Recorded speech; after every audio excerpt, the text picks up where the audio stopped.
Everyone, welcome to my channel one step to success. कैसे हैं आप सब? आई होप आप सब अच्छे होंगे, स्वस्थ होंगे, हेल्दी होंगे। सो फ्रेंड्स, आप सभी जानते हैं हम डेली आप लोग के लिए यहाँ पे जो इन्फॉर्मेशंस है, चाहे वो जॉब से रिलेटेड हो या फिर किसी एजुकेशन से रिलेटेड हो, कोई एग्ज़ाम होने वाला हो, सबकी यहाँ पे इन्फॉर्मेशन हम आपको प्रोवाइड कराते हैं फ्रेंड्स। तो आज एक नई इन्फॉर्मेशन आपके लिए लेकर आए हैं, आप देख सकते हैं यहाँ पे। तो इन्फॉर्मेशन है government of India, ministry of finance. ठीक है, तो इंडियन गवर्नमेंट ने मिनिस्ट्री ऑफ फाइनेंस की तरफ से एक रिक्रूटमेंट यहाँ पे जारी किया है। ठीक है, इसका जो रिक्रूटमेंट का जारी करने का जो डेट है वो 13 मई को ये रिक्रूटमेंट की नोटिस आई थी फ्रेंड्स, आप देख सकते हैं यहाँ पे। ठीक है, तो चलिए पढ़ते हैं क्या नोटिफिकेशन है। वैकेंसी सर्कुलर आप देख सकते हैं। तो सब्जेक्ट है यहाँ पे, आप देखिए, engagement of retired government employees as consultant in the appellate tribunal, new Delhi. ठीक है, तो जो रिटायर्ड गवर्नमेंट एम्प्लॉय है उनके लिए यहाँ पे जो वैकेंसीज आई हुई है वो है। ठीक है,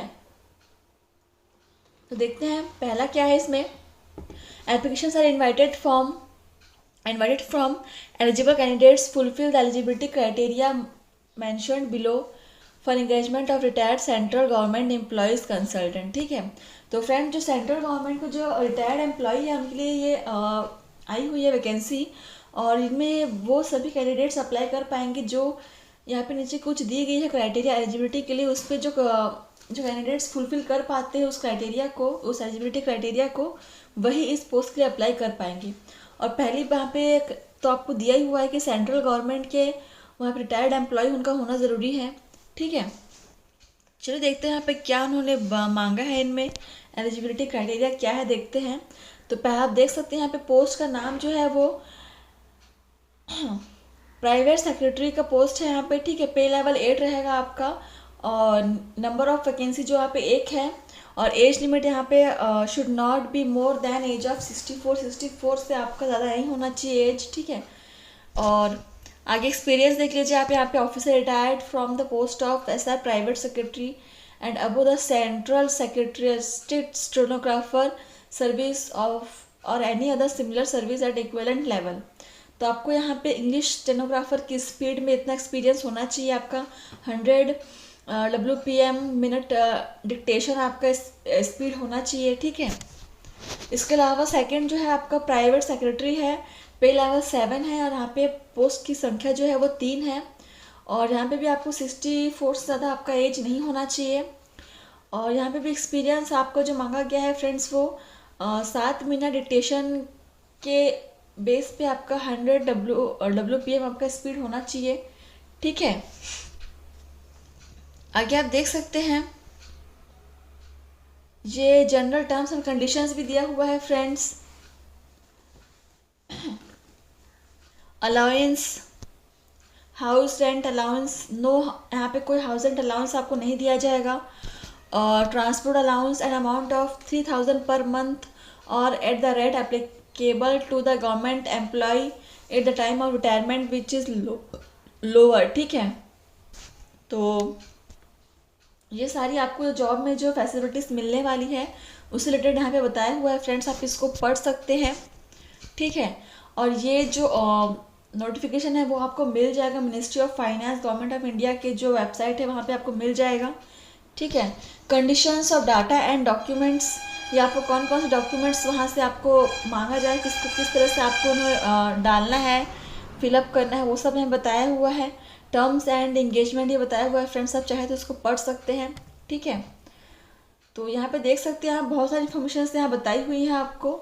ठीक है, राइट्स ऑफ द एप्लीएबल ट्रिब्यूनल। ठीक है, और यहाँ पे आप देख सकते हैं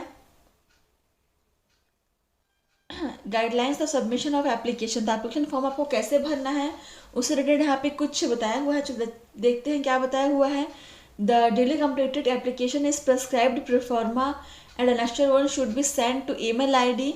तो अगर आप चाहें तो इस ईमेल आईडी पर भी आप भेज सकते हैं, यहाँ पे दिया हुआ है ईमेल आईडी उनका रजिस्टर atfp@government.in, इस ईमेल पर भी आप भेज सकते हैं अपने एप्लीकेशन फॉर्म भर के।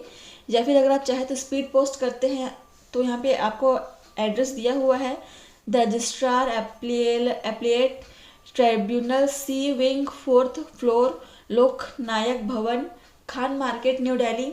तो इस एड्रेस पर भी आप भेज सकते हैं स्पीड पोस्ट के माध्यम से, ठीक है। और आपको जो एप्लीकेशन जो पहुंचने का जो डेट है, यानी एप्लीकेशन फॉर्म भरने का लास्ट डेट आपका है 15/6, यानी 15/6/2024, यानी 15 जून से पहले आपका एप्लीकेशन वहाँ पहुँचना चाहिए। तो अगर आप चाहे तो ईमेल आईडी के थ्रू भी भेज सकते हैं, या फिर स्पीड को पोस्ट करना चाहें तो उसके थ्रू भी आप भेज सकते हैं, ठीक है। और यहाँ पे आपको साथ में 1 कॉपी ऑफ रिटायरमेंट नोटिफिकेशन भी आपको भेजना होगा। आप रिटायरमेंट एम्प्लॉय के हैं, उसका प्रूफ आपको भेजना होगा यहाँ पे। और copy of pension payment order भी आपको भेजना होगा, 1 कॉपी फोटो कॉपी, ठीक है। और एजुकेशनल क्वालिफिकेशंस तो आपको भेजनी होगी, वो तो उसकी पहली प्रायोरिटी रहेगी, ठीक है। तो देखिए इस प्रकार से फ्रेंड यहाँ पे एक परफॉर्मा मिलेगा फॉर्म भरने के लिए। इसी फॉर्म को आपको भरना है, देख लीजिए यहाँ पे पूरी डिटेल्स यहाँ पे आपको दी हुई है फ्रेंड्स, ठीक है। तो इस प्रकार से फ्रेंड से जो नोटिफिकेशन थी यहाँ समाप्त होती है। तो जो भी कैंडिडेट्स इसके लिए इच्छुक हैं, जो इसके लिए फॉर्म भरना चाहते हैं, जो सेंट्रल गवर्नमेंट के रिटायर्ड कैंडिडेट हैं, रिटायर्ड जो एम्प्लॉय हैं, वो अगर जॉब करना चाहते हैं तो इसके लिए बिल्कुल अप्लाई कर सकते हैं। यहाँ पे आपके पास ऑफलाइन मोड भी है एप्लीकेशन फॉर्म भरने के लिए, और ऑनलाइन मोड भी है, अब ईमेल भी कर सकते हैं। तो फ्रेंड्स अगर आप चाहें तो इसमें अप्लाई कर सकते हैं, और डेट आपकी लास्ट डेट 15 जून है। चलिए फ्रेंड्स आज के लिए बस इतना ही, मिलते हैं नेक्स्ट नोटिफिकेशंस के साथ। Thank you friends.